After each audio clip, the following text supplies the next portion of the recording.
Bonjour, c'est Anne-Sandrine Di Girolamo au micro des Ondes de Limo, le podcast immobilier attentif et curieux. J'ai le plaisir de recevoir pour cet épisode qui fera partie d'une série Vincent Furer, président fondateur de Valerty. Valerty, c'est une entreprise spécialisée dans la surélévation d'immeubles existants et en copropriété. Un sujet d'actualité donc au regard à la fois de la crise du logement et des difficultés de financement de la rénovation énergétique. Aujourd'hui, Vincent Furer va nous dire pourquoi il est important de s'intéresser à la vente du droit de surélévation en copropriété. C'est un sujet essentiel et pragmatique. Vincent Furer, bonjour. Bonjour Anne-Sandrine. On va poser les termes du débat. En premier, qu'est-ce que c'est que le droit de surélévation ? Alors, le droit de surélévation est un droit qui appartient à l'ensemble des copropriétaires et qui permet de monter 2, 3, 4 étages au-dessus d'un bâtiment existant. Oui. Et ce droit, il est juridiquement constitué comme un lot transitoire. Donc, c'est un droit à construire ? C'est un droit à construire qui permet aujourd'hui de créer, pour ma part, des logements en plus dans les grandes villes. Et alors, si je suis un copropriétaire qui aime beaucoup aller lire les textes juridiques, où est-ce que la surélévation est traitée dans notre droit ? Alors, au niveau rapidement. Hein. Oui, alors la surélévation d'un point de vue copropriété, donc c'est dans la loi du 3 juillet 1965 qui indique que le droit est un lot transitoire et qui appartient à l'ensemble des copropriétaires. La cession de ce droit-là a été favorisée par la loi Allure, qui a levé deux points de blocage, qui était le premier, le droit de priorité, le droit de blocage du copropriétaire du dernier étage, qui est passé en droit de priorité. Oui. Et le deuxième blocage, qui était le vote, qui était au préalable nécessaire à l'unanimité, donc il fallait que tout le monde, donc c'est très dur en copropriété, qui est passé à l'article 26 et 25 dans les grandes villes de France où on a un droit de préemption urbain. On peut le dire, l'esprit de la loi, c'était de faciliter la construction de logements en milieu urbain. Voilà, l'esprit de la loi, c'était ça, c'était de faciliter la construction de logements en zone urbaine, dense, et également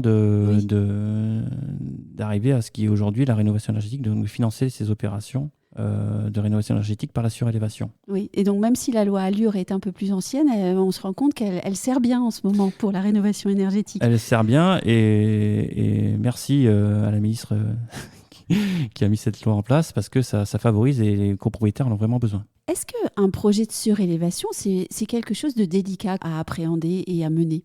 Oui, alors sur différents points. Oui. D'un point de vue technique, donc c'est très complexe, d'un point de vue juridique et financier. D'un point de vue technique, le technique, on se doute de la raison, c'est laquelle ? Voilà, c'est qu'aujourd'hui, quand vous avez un bâtiment, il n'est pas forcément adapté pour surélever, pour réceptionner 2-3 étages en plus. Oui. Donc ce qu'on fait, c'est qu'on fait des grandes études dessus poussées au niveau structurel et des fondations, et on regarde si le projet de surélévation peut s'y adapter et si le bâtiment peut accepter la nouvelle charge.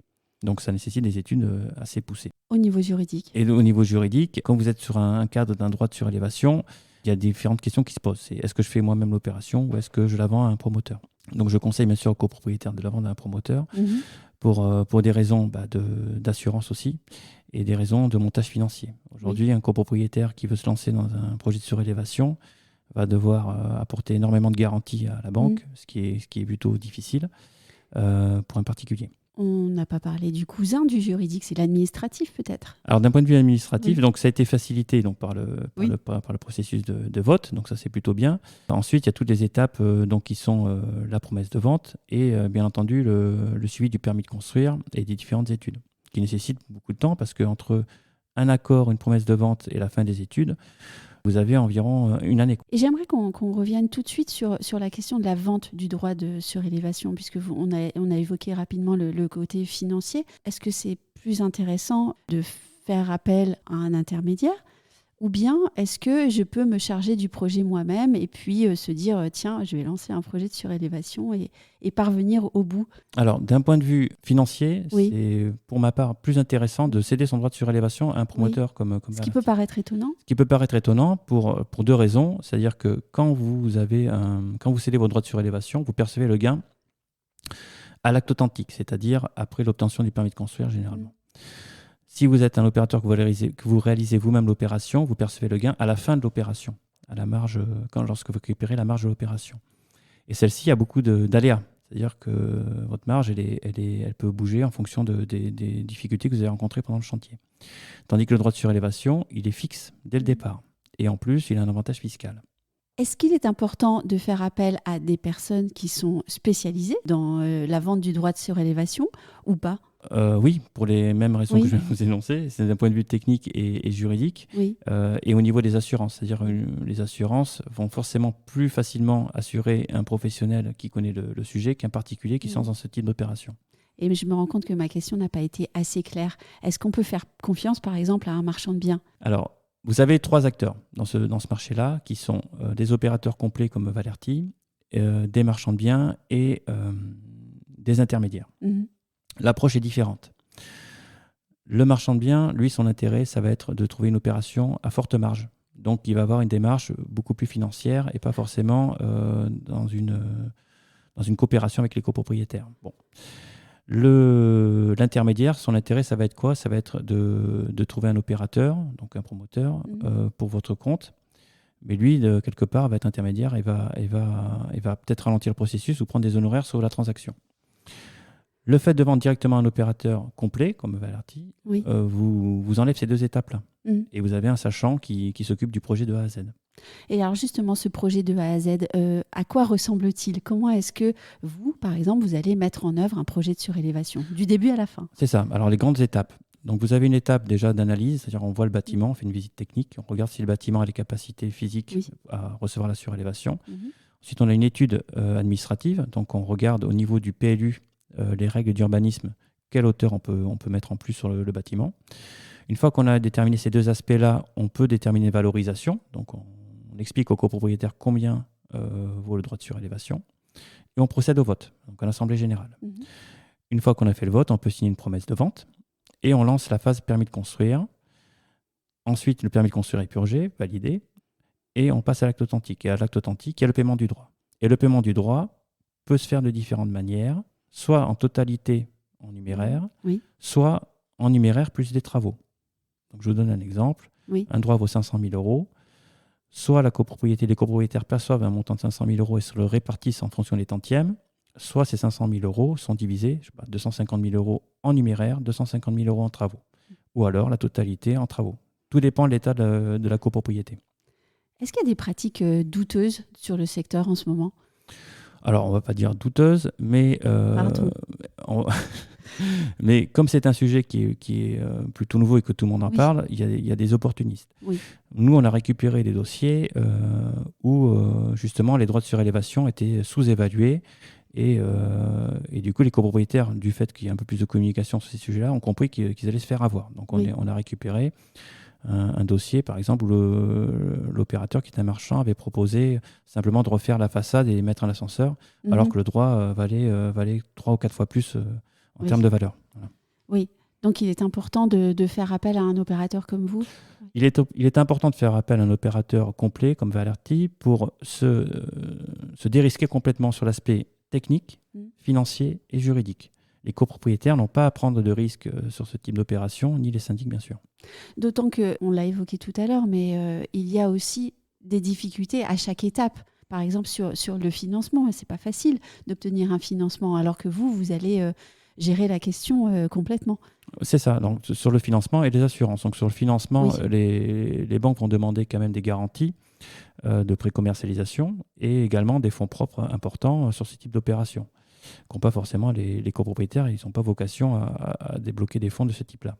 Et ensuite, au niveau des assurances, également, les assureurs vont voir le track record, comme on dit, ou la capacité de réaliser, et donc prennent pas de risques avec des particuliers, préfèrent s'adosser à des professionnels. On l'a dit tout au long de cet entretien déjà, mais j'aimerais reposer la question pour que vous puissiez y répondre de façon très claire et très rapide.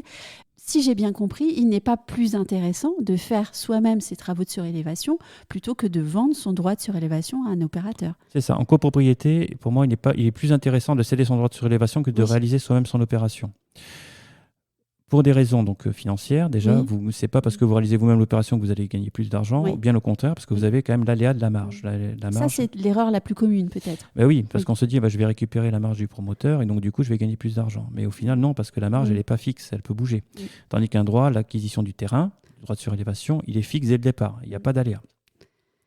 Ça, c'est la première chose. Et ensuite, techniquement, il faut s'armer de patience et c'est très risqué parce qu'on est quand même sur les sites occupés. Donc, il y a des personnes en dessous qui vivent pendant la phase travaux. Oui. Voilà. Ah.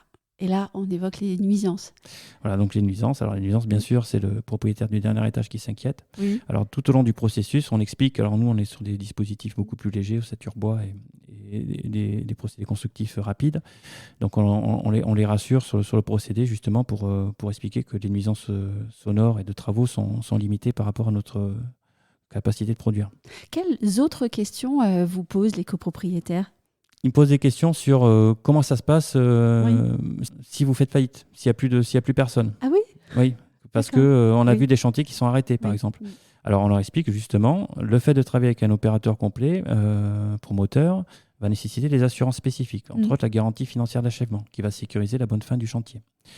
Les entreprises sélectionnées sur les travaux sont sélectionnées à la fois par l'opérateur, mais également sont checkées par les banques et par les assurances. Donc, tous ces points-là, en fait, on les rassure sur la bonne fin du chantier, on va dire. Et ils peuvent être également inquiets sur l'aspect technique. Donc, en toute transparence, on travaille avec eux sur les études et on leur explique les résultats qu'on a eus, alors de manière pédagogique et simple. Oui. Et ensuite, il y a un autre sujet, c'est à quoi ça va ressembler cet immeuble avec notre surélévation, est-ce que ça va nous plaire ? Donc là, pareil, on travaille de concert avec eux sur toute la phase permis de construire et on dépose un permis de construire qui est en accord avec leurs attentes également. Est-ce qu'ils vous posent la question de savoir quand ils auront leur chèque ? Oui, bien sûr. Ça, c'est une des questions qui revient sur le tapis, comme on dit. Oui. Donc, je leur explique les étapes. Donc, les étapes, je vous le rappelle, c'est on fait le vote, on valide le vote, on valide la volumétrie, le prix. Une fois qu'on a validé tout ça, on peut signer notre promesse de vente. On dépose le permis de construire, on travaille sur le permis de construire, on l'obtient. Et on a l'acte authentique. Et l'acte authentique, c'est là où on achète vraiment le droit et là où se fait le paiement. Donc, je leur explique les délais. Et généralement, entre l'accord de départ et l'acte authentique, il faut compter quasiment 1 an. On va terminer avec le meilleur, la question fiscale. Comment est-ce que le droit fiscal traite la surélévation ? Alors, le droit fiscal traite la surélévation avec bienveillance. Ça, c'est rare. Voilà, c'est rare. Pour la simple et bonne raison que sur les 3 derniers projets de loi de finances, la surélévation a été exonérée d'imposition sur la plus-value immobilière. En espérant que sur le prochain, ceci se fasse également. Je pense qu'ils l'ont fait pour plusieurs raisons. Déjà, pour favoriser ce type d'opération, pour répondre au manque de logements dans nos grandes villes. Et également pour anticiper le financement des rénovations énergétiques par ce type de projet. On le sait, en fait, les copropriétés françaises ont beaucoup de mal à financer leur rénovation énergétique. Oui, ils ont beaucoup de mal. Alors, ce n'est pas qu'ils ne veulent pas, c'est qu'ils ont des difficultés financières. Et donc, l'économie privée, enfin l'économie de projet, on va dire, par ce type d'opération, peut le permettre. Donc, il faut qu'ils avancent là-dessus. Donc, une bonne nouvelle du côté fiscal. Bonne nouvelle du côté fiscal. Un grand merci, Vincent Fürer. Merci, Anne-Sandrine.